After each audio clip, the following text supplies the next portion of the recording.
Allah Bapa kami yang berada dalam surga, mengucap syukur malam hari ini kami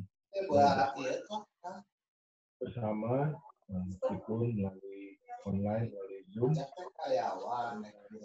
merenungkan sebagian dari firman Tuhan. Kiranya Tuhan Yesus hadir bersama kami, yang melembutkan hati kami, sehingga firman yang kami dengar boleh bertanah kepada kami, dan Roh Kudus yang memampukan kami untuk menjadi pelaku dari firman. Hingga nama Tuhan Yesus dimuliakan melalui kehidupan kami sehari-hari. Berfirmanlah kepada kami ya Bapa, kami siap untuk mendengar. Dalam nama Tuhan Yesus kami Tuhan ucap syukur. Amin. Bapak Ibu yang saya hormati, malam hari ini kita akan merenungkan temanya mengenai mengucap syukur dalam segala hal. Mengapa kita harus mengucap syukur dalam segala hal? Bacaan diambil dari 1 Tesalonika 5 ayat 12 sampai 22. Saya akan bacakan. Kami minta kepadamu saudara-saudara supaya kamu menghormati mereka yang bekerja keras di antara kamu, yang memimpin kamu dalam Tuhan dan yang menegur kamu. Dan supaya kamu sungguh-sungguh menjunjung mereka dalam kasih karena pekerjaan mereka. Hiduplah selalu dalam damai seorang dengan yang lain. Kami juga menasihati kamu, saudara-saudara, tegurlah mereka yang hidup dengan tidak bersih, tegurlah mereka yang tahu hati, belalah mereka yang lemah, sabarlah terhadap semua orang. Perhatikanlah supaya jangan ada orang yang membalas jahat dengan jahat, tapi usahakanlah senantiasa yang baik terhadap kamu masing-masing dan terhadap semua orang. Bersukacitalah senantiasa, tetaplah berdoa. Mengucap syukurlah dalam segala hal, sebab itulah yang dikehendaki Allah di dalam Kristus Yesus bagi kamu. Janganlah padamkan roh, dan jangan anggap rendah membuat-buat. Pujilah segala sesuatu dan segala yang baik. Jauhkanlah dirimu dari segala jenis kejahatan. Ayat pasnya adalah ayat 18, mengucap syukurlah dalam segala hal, sebab itulah yang dikehendaki Allah di dalam Kristus Yesus bagi kamu. Dari ayat yang nas ini kita melihat bahwa ada perintah Paulus pada jemaat bahwa kita harus bersukacita dan mengucap syukur senantiasa. Ya. Ini sebenarnya kita ingin menaati perintah ini, namun tapi kenyataan dan realita kehidupan seringkali membuat kita tidak mungkin dapat menaatinya. Kalau kita diminta untuk bersukacita pada saat menyenangkan, mungkin tidak terlalu sulit ya. Tapi bagaimana kita dapat bersukacita dalam segala hal atau senantiasa bersukacita? Bagaimana kita harus bersukacita pada saat hal-hal yang tidak menyenangkan terjadi? Justru hal ini yang mungkin lebih sering kita alami pada saat banyak kita mengalami banyak hal-hal pergumulan atau banyak problem yang kita hadapi, sehingga pada saat kondisi seperti itu kita tetap diminta untuk bersukacita karena ini adalah perintah Tuhan. Nah, tapi justru sekalipun kita sedang mengalami kondisi yang sangat sulit, justru inilah yang merupakan kehendak Allah bagi kita di dalam Kristus Yesus. Tadi yang di ayat 18 itu, itulah yang dikehendaki Allah di dalam Kristus. Jadi ini adalah Allah menghendaki kita senantiasa bersukacita dan mengucap syukur dalam segala hal. Sedangkan dalam kondisi susah dan berat, saat segala sesuatu berjalan baik dan normal pun, ternyata kadang-kadang kita sulit untuk mengucap syukur. Dan mungkin juga kita dengan sengaja kita melupakannya.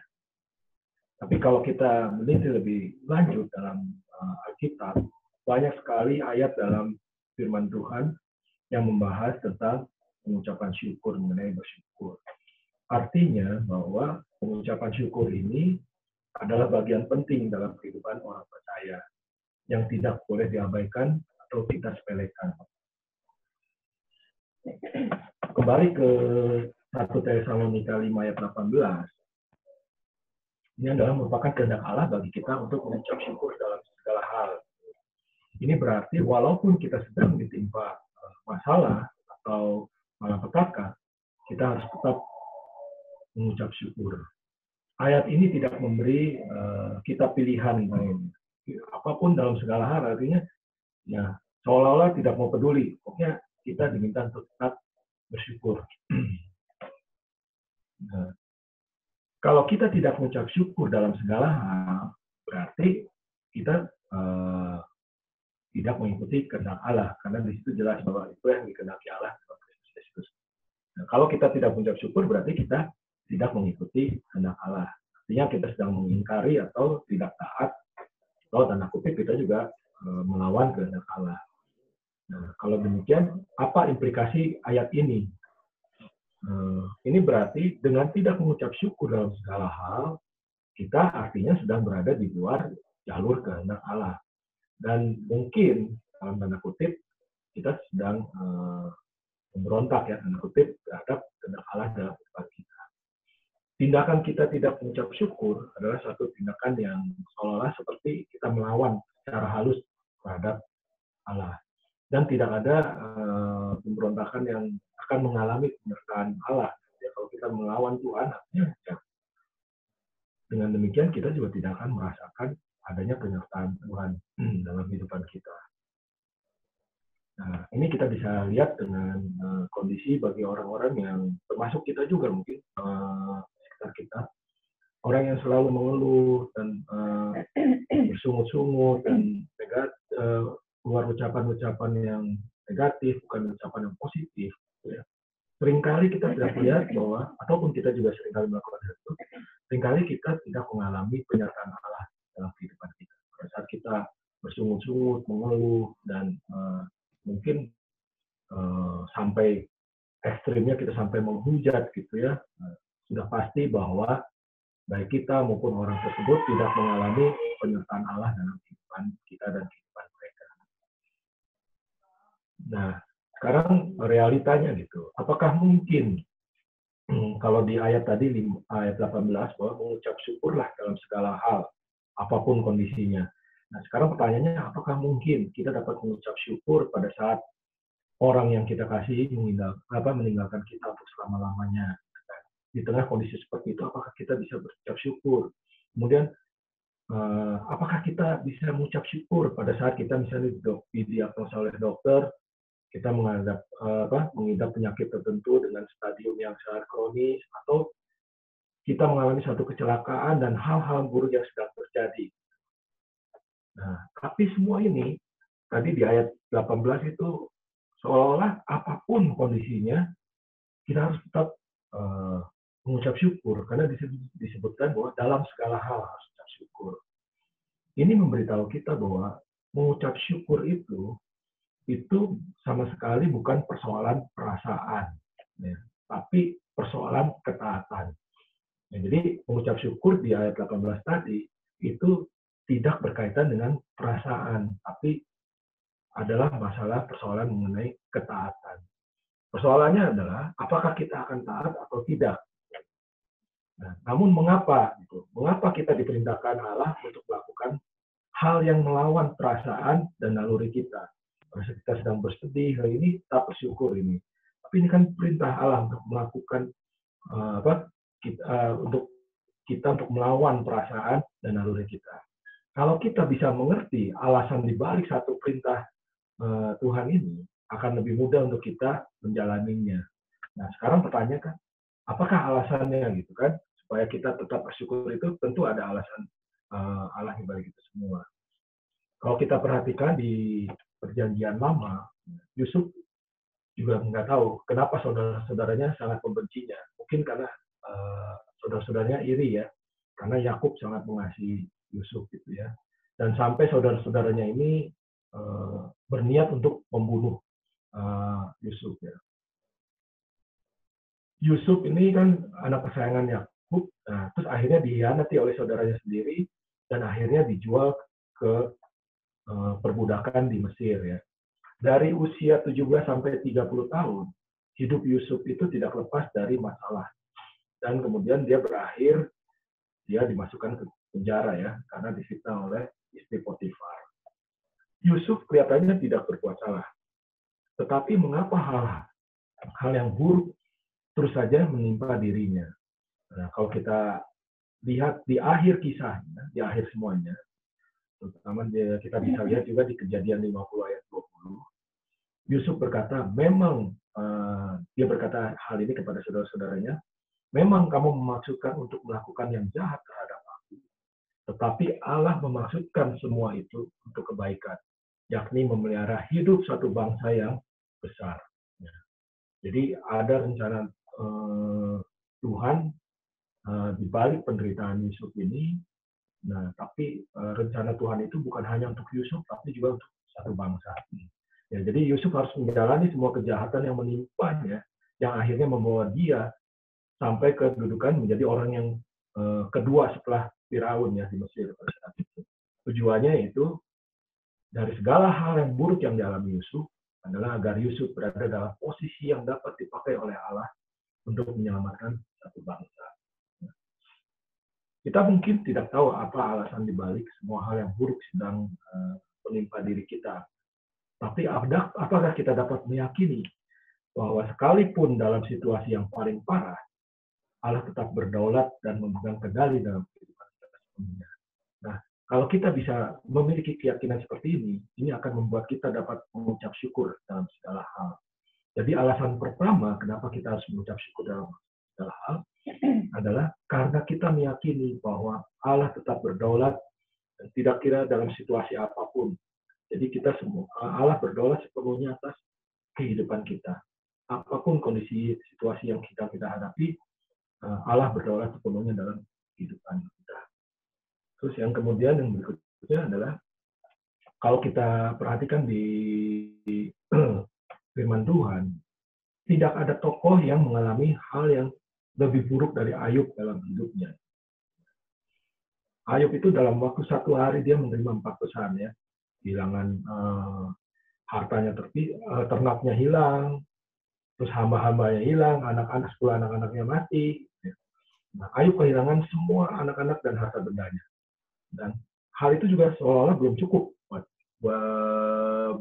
buat Ayub ya. Ayub juga mengalami sakit kulit yang borok yang sangat mengerikan. Nah, kalau kita sendiri diberi kesempatan untuk melihat apa yang sedang terjadi di balik tabir bahwa Ayub, tapi Ayub pada saat menjalaninya tidak. Kita tahu bahwa Ayub sedang dicobai oleh iblis pada saat itu. Nah, kita tahu bahwa apa yang dialami, penderitaan yang dialami oleh Ayub itu adalah karena ulah si jahat. Ya. Iblis mendatangkan semua itu hanya dengan satu tujuan, yaitu iblis menginginkan Ayub mengutuk Allah. Gitu ya. Tujuan iblis tercapai dalam istri Ayub, ya, yang berkata, kutuklah Allah dan mati saja. Istri Ayub jatuh ke dalam rencana dan jerat iblis. Saat malapetaka atau hal-hal yang buruk yang terjadi, yang diinginkan oleh iblis adalah kita adalah supaya kita menggerutu, mengkritik, bersungut-sungut, dan mengutuk Allah. Tapi apa yang terjadi saat kita mengucap syukur pada Allah, dengan melakukan mengucap syukur ini, artinya kita mematahkan rencana dan tujuan iblis. Kita seolah-olah kalau dalam olahraga tinju memberikan satu pukulan knockout kepada iblis kalau kita mengucap syukur. Kita sedang memberitahu iblis yang sedang mencobai kita bahwa engkau tidak berhasil membuat aku jatuh dalam jerat engkau. Tujuan engkau tidak akan tercapai dalam diriku. Jadi dari sini kita jelas bahwa alasan yang kedua kenapa kita mengucap syukur dalam segala adalah untuk mematahkan rencana iblis yang ingin membuat kita memberontak terhadap Allah. Ayub berkata kepada istrinya, kau bicara seperti orang dungu gila. Masakan kita hanya mau menerima apa yang baik dari Allah, sedangkan yang tidak baik kita tolak. Ini ada di Ayub 2 ayat 10. Kalau kita termasuk orang yang tidak dapat mengucap syukur dalam segala hal, berarti kita mirip dengan istri Ayub yang hanya mau menerima apa yang baik dari Allah dan menolak apa yang tidak baik. Dan menurut Ayub, ini merupakan konsep orang yang berkutip dungu ya. Justru kenapa? Karena kita sedang hidup dalam dunia ini yang dimana penuh dengan godaan iblis itu. Jadi tidak mungkin kita dapat bebas dari cobaan dan penderitaan. Dari sini kita melihat bahwa setidaknya kita ada 2 alasan mengapa kita mengucap syukur dalam segala hal. Alasan yang pertama adalah keyakinan kita bahwa Allah tetap pegang kendali dalam kehidupan kita sepenuhnya. Apapun situasinya, seburuk apapun situasinya, Allah tetap pegang kendali penuh atas kehidupan kita. Nah, alasan yang kedua, kenapa kita harus mengucap syukur dalam segala hal, kita sebenarnya sedang mengalahkan tujuan iblis dalam hidup kita. Kalau kita oleh kasih karunia dapat mengucap syukur dalam segala hal, maka iblis tidak akan punya pegangan terhadap kita sama sekali. Dengan demikian, kita bisa memuliakan Allah dalam kehidupan kita. Saya akan tutup dalam satu ayat di Mazmur 86 ayat 12. Aku bersyukur kepadamu dengan sepenuh hatiku, ya Yahweh Allahku, aku mau memuji kebesaranmu selama-lamanya. Demikian renungan singkat malam ini. Barangkali dari Bapak Ibu ada yang tambahkan atau kita diskusikan lebih lanjut. Terima kasih.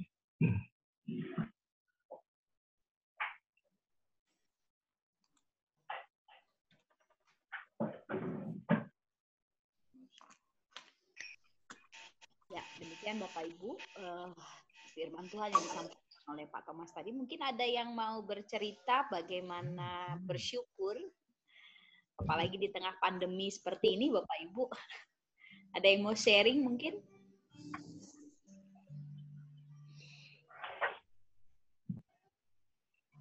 Itu di Ada yang mau sharing, Bapak Ibu? Selamat malam. Ya, malam. Ya, seperti yang difirmankan Pak Thomas tadi, memang pandemi ini sepertinya semua orang disadarkan bahwa siapapun semua akan kena dampaknya kalau ya Tuhan mau gitu.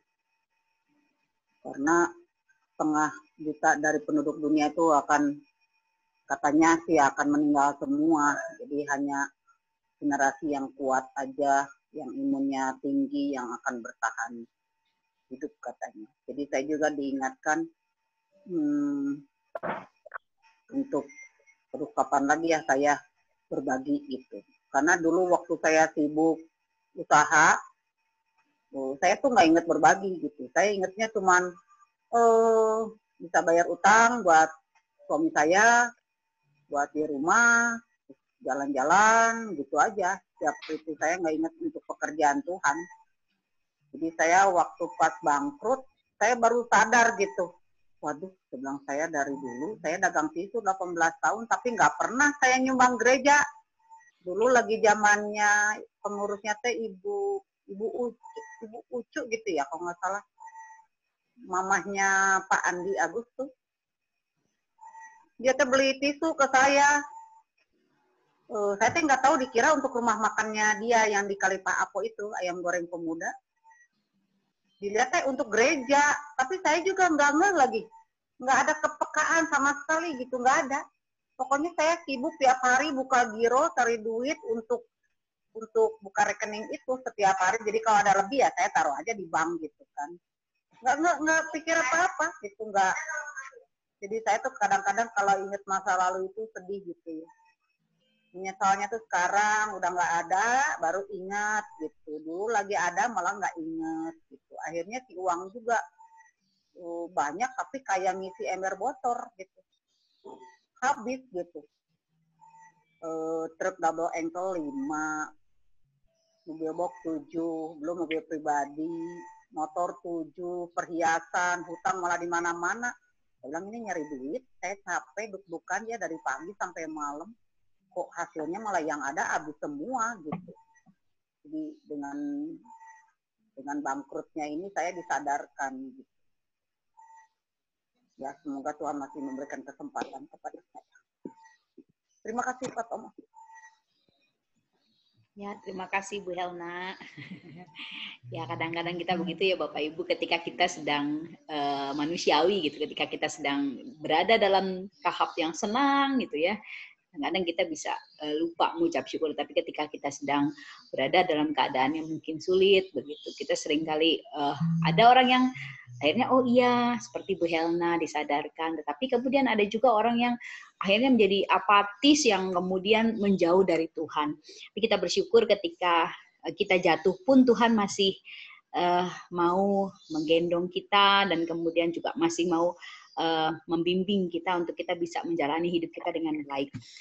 Ada Bapak Ibu yang mungkin mau udah Bapak Ibu?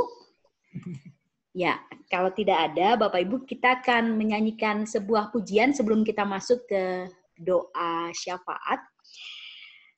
Sebuah lagu yang seringkali kita nyanyikan, ya Bapak Ibu, bahwa kita diingatkan ketika kita percaya kepada Kristus, dalam keadaan apapun kita harus selalu mengucap syukur atas segala sesuatu yang Tuhan berikan kepada kita.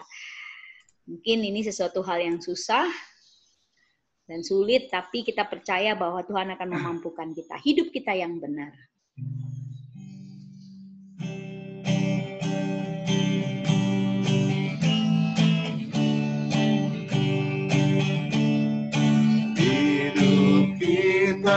Yang benar haruslah mengucap syukur, dalam Kristus berdamai, janganlah terkabur. Dalam susah pun senang, dalam segala hal aku bermazmur dan ucap syukur, itu kehendaknya. Baik, yang kedua. Biar badai menyerang, biar ombak menyerang, aku akan bersyukur kepada Tuhanku. Dalam susah pun senang, dalam segala hal aku bermazmur dan ucap syukur, itu kehendaknya. Baik, Bapak Ibu, kita akan memasuki doa syafaat. Seperti yang Bapak Ibu lihat, bahwa hari ini adalah hari ulang tahun GKI Pasko yang ke-32. Jadi kita akan bersama-sama mendoakan, bersyukur karena hingga hari ini Tuhan terus menyertai GKI Pasko.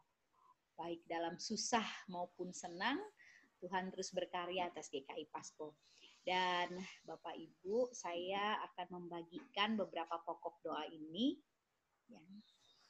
Untuk yang pertama, ulang tahun GKI Pasko yang ke-32. Saya mohon kesediaan Pak Setiadi. Pak Setiadi.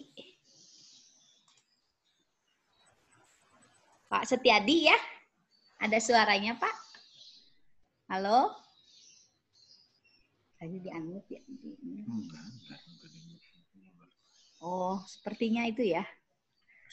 Sinyalnya kurang bagus. Baik, sambil menunggu Pak Setiadi, kemudian yang kedua, jemaat yang sedang sakit, Pak Thomas, bisa Pak? Oke. Pak Thomas, oke, terima kasih Pak Thomas. Tambahin itu Pak Thomas. Ya. Tante Marta lagi sakit. Kenapa? Lagi ini gergesen cenah. Oh, nggak enak badan ya, Mam. Pak Ya, Thomas, Tante Ibu Yun sudah sembuh, Pak Thomas. Iya. Yun, iya Yun. Kakinya. Minimize saja. Itu Pak Setiadi tuh, udah ada tuh. Ya. Pak Setiadi nanti berdoa untuk ulang tahun GKI Pasko ya Pak? Baik. Ya, yang ke-32 yang kebetulan jatuh hari ini Pak. Ya, Ya. terima kasih. Ya, kemudian yang kedua tadi sudah Pak Thomas, yang ketiga tim medis kesehatan, kekuatan mereka dan juga keluarga, minta tolong kesediaan Pak Dedi. Pak Dedi. Pak Dedi, Oke Pak. Ya. Nomor 3 ya Pak. Oke. Ya, betul. Kemudian yang keempat, para siswa dan mahasiswa yang metode belajarnya berubah, yaitu pembelajaran jarak jauh ya online. Kemudian ada yang menanti kepastian tugas akhir dan wisuda yang belum pasti hingga saat ini. Saya mohon kesediaan Pak Hadi. Hadi. Ya, ya. Ya, thank you. Dan yang terakhir, persiapan untuk masuk ke era new normal. Pemerintah dan pihak terkait yang membuat kebijakan, silahkan nanti Pak Rahmadi sekaligus menutup ya Pak. Baik, Bapak Ibu, kita mulai menaikkan doa syafaat kita. Mari kita bersaat hening sejenak.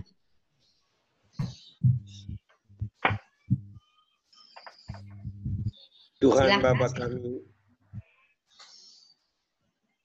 dalam surga, kami menghampiri hadirat Tuhan yang Maha Kudus saat ini, mengucap syukur atas segala berkat yang Tuhan berikan bagi kami masing-masing pada hari ini. Bapa, seringkali kami dilupakan untuk mengucap syukur kepada Tuhan.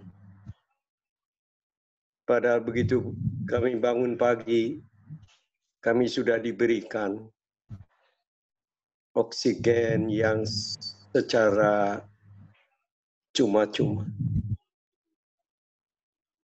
Begitupun berkat pimpinan Tuhan senantiasa menyertai kami dalam seluruh perjalanan hidup kami. Bapa di surga, kami menyerahkan Gereja Kristen Indonesia Jalan Pasir Koja 57 Bandung. Kami menyerahkan seluruh perjalanan GKI Pasko dari mulai berdiri sampai sekarang sudah 32 tahun. Kiranya Tuhan akan memberkati pelayanan Majelis Jemaat GKI Pasko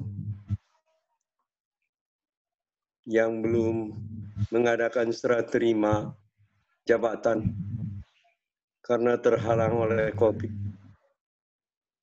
Belum terlaksananya peneguhan penatua yang biasanya diteguhkan pada bulan Maret yang lalu bagi calon penatua yang akan memimpin jemaat GKI Pasir Koja. Kami menyerahkan Bapak selanjutnya, kiranya Tuhan memimpin dan membimbing dari majelis jemaat, badan pembantu, badan pelayanan, dan seluruh aktivis. Kami menyerahkan ke dalam tangan Tuhan dalam rasa syukur ini, supaya mereka diberikan hikmat dan akal budi, melayani dengan hati, memuliakan Tuhan setiap saat, supaya apa yang mereka lakukan dalam langkah pelayanannya boleh kiranya memuliakan nama-Mu saja. Berkati Bapa segala kebutuhan yang dibutuhkan oleh majelis jemaat untuk membiayai seluruh roda pelayanan. Tuhan memberkati gerakan jemaat-Mu supaya mereka juga boleh mengirimkan rasa syukurnya berupa persembahan untuk gereja Tuhan. Kami serahkan selanjutnya Gereja Kristen Indonesia Pasir Koja Bandung ke dalam tangan. Berkati Pendeta Rahmadi dan Ibu sebagai Kepala Sidang Jemaat.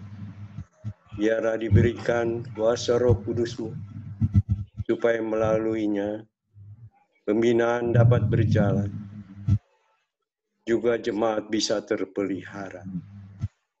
Terima kasih Bapa. Dalam nama Tuhan Yesus, kami berdoa. Bapa kami surga, hari ini mau menaikkan doa kami.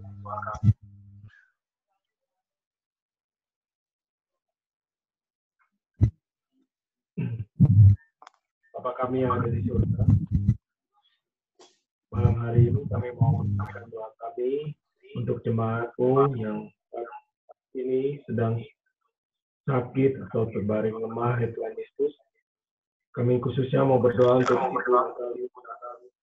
Pak Koko, Pak Hartono, Ibu Pongyun yang mengalami penyempitan pembuluh darah jantung, Ibu Dince, Tante Marta, dan juga Ibu Kusmiati. Kiranya Tuhan Yesus, Roh Kudus-Mu yang senantiasa memberikan pengharapan dan sukacita pada mereka di tengah mereka menjalani pengobatan dan proses pemulihan. Kiranya mereka terus menaruh iman dan harapan mereka kepada Tuhan Yesus. Biarlah selama mereka menjalani proses pengobatan dan penyembuhan, biarlah damai sejahtera Tuhan Yesus senantiasa ada pada mereka, ya Bapa. Tuhan yang pulihkan, Tuhan yang sembuhkan mereka. Demikian juga Tuhan yang berkati dokter dan tenaga medis yang merawat atau menjaga mereka. Ya Tuhan yang boleh pakai tenaga medis dan juga alat-alat medis yang digunakan menjadi sarana untuk pemulihan dan kesembuhan mereka, ya Tuhan. Kami juga berdoa untuk keluarganya, Tuhan. Kiranya Tuhan senantiasa memberikan kekuatan, juga kesehatan bagi keluarganya, dan juga mungkin ada yang mendampingi dan menemani jemaatmu, mungkin ada di rumah sakit. Kiranya keluarga senantiasa Tuhan berkati, berikan kesehatan. Kami juga berdoa Tuhan, kiranya Tuhan Yesus yang memberkati dan mencukupkan Tuhan segala biaya yang dibutuhkan untuk proses pengobatan dan penyembuhan dari jemaatmu yang sakit ini, ya Bapak. Kami percaya tidak ada yang mustahil bagi Tuhan Yesus, dan kami percaya kuasa dan mujizat-Mu terjadi atas mereka, ya Bapa, sehingga mereka boleh bersukacita dan bersyukur untuk kasih dan kemurahan-Mu, Tuhan Yesus. Kami juga berdoa untuk Ibu Yuan, kami ucap syukur boleh sembuh semua karena pertolongan dan kasih setia-Mu, Tuhan Yesus. Dan biarlah sukacita ini juga boleh dirasakan oleh Ibu Yuan dan juga keluarga. Terima kasih Tuhan Yesus. Kami naikkan doa kami ini hanya ke dalam nama Tuhan Yesus. Kami berdoa dan mengucap syukur.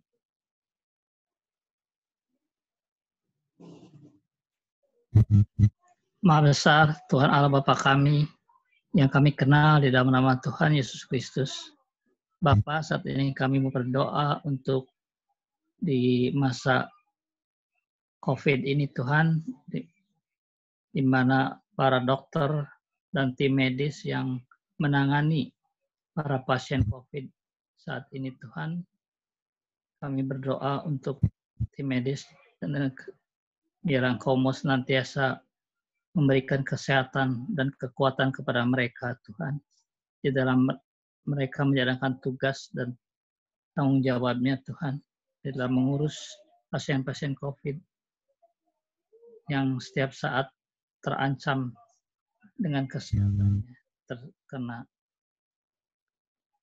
virus ini Tuhan. Biarlah Engkau senantiasa membungkus, menyertai, melindungi mereka Tuhan dengan kuasa darah Yesus Kristus. Dan kami juga mau berdoa untuk keluarganya yang ditinggalkannya Tuhan, karena harus mengurus yang sakit Tuhan, sedangkan keluarga mereka sendiri harus ditinggalkan Tuhan. Biar Engkau senantiasa menyertai keluarga-keluarga dari tim medis ini Tuhan. Terima kasih Bapak. Kami menyerahkannya semua ini ke dalam tangan pengasihan-Mu Bapak. Hanya di dalam nama Tuhan Yesus Kristus kami sudah berdoa. Terima kasih Allah yang baik. Terima kasih Bapak. Kami juga berdoa pada malam ini Bapak untuk anak-anak kami yang sedang menempuh studi ya Bapak. Yang sedang menempuh studi dalam situasi pandemik COVID-19 ini Bapak. Mereka harus menyesuaikan diri Bapak. Mereka harus merubah kebiasaan lama menjadi kebiasaan baru, Bapak. Dan metode belajar yang berubah.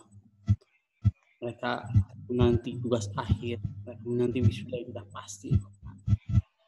Pada anak-anak kami semua yang akan melanjutkan ke jenjang lebih tinggi, Bapak. Penerimaan mahasiswa baru dan penerimaan mahasiswa baru, Bapak. Pimpinlah mereka, Bapak, untuk melangkah kakinya menuju masa depan yang baru, Bapak. Kami senantiasa berdoa untuk mereka, Bapak. Dan kami juga berdoa untuk para guru-guru pas sekolah di Indonesia, Bapak. Dan persiapkan anak-anak, Bapak. Dan persiapkan penerimaan siswa baru, Bapak, di sekolah ini. Pimpinlah mereka semuanya, Tuhan. Dan pada orang tua, Bapak, mempersiapkan studi, Bapak, untuk anak-anaknya, Bapak. Pimpinlah kami semua. Dekatilah kami semua dalam menghadapi kondisi saat ini, Tuhan. Kami serahkan semua ke tangan-Mu saja, Tuhan.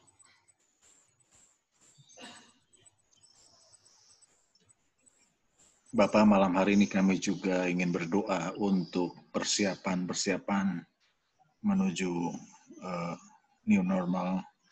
Kami sadar, Bapak, bahwa apa yang sedang terjadi belum pulih sepenuhnya. Wabah juga belum ditangani secara sempurna. Karena itu biarlah persiapan new normal tidak menjadikan kami lupa atau meremehkan bahaya dari wabah ini. Tapi justru membuat kami bijaksana di dalam kami juga akan mengikuti setiap protokol yang telah dibuat oleh pihak-pihak pemerintah, lembaga-lembaga pendidikan, dan sebagainya. Khususnya juga kami sebagai gereja, ya Tuhan, ketika dalam waktu dekat akan membuat berbagai protokol ibadah, biarlah kami juga boleh membuatnya dengan bijak, dan juga biarlah protokol itu boleh menjadi berkat bagi jemaat Tuhan yang tentu sudah rindu untuk hadir dalam kebaktian di gereja. Kami mohon sekali lagi, ya Bapak, biarlah apa yang akan dilakukan dalam tahap ini, biarlah kami boleh membuatnya dengan bijaksana, tidak dengan gegabah, tapi dengan terus mempercayakan sepenuhnya hanya dalam tangan kasih dan campur tangan Tuhan saja. Terima kasih Bapak untuk kesempatan kami menaikkan permohonan-permohonan kami. Kami juga mau serahkan kehidupan kami semua dalam tangan Tuhan. Keluarga kami, pekerjaan kami, semua yang kami lakukan hari demi hari. Kami percaya Tuhan yang menuntun menyertai kami dalam setiap langkah kehidupan kami. Terima kasih Bapa, inilah doa-doa kami yang kami panjatkan hanya di dalam nama Tuhan Yesus Kristus yang mengajarkan kami berdoa. Bapa kami yang di surga, dikuduskanlah namamu, datanglah kerajaan-Mu, jadilah kehendak-Mu di bumi seperti di surga. Berikanlah kami pada hari ini makanan kami yang secukupnya, kesalahan kami, seperti kami juga mengampuni orang yang bersalah kepada kami. Dan janganlah bawa kami ke dalam pencobaan, lepaskanlah kami dari yang jahat, karena Engkau yang punya kerajaan dan kuasa dan kemuliaan sampai selama-lamanya. Amin.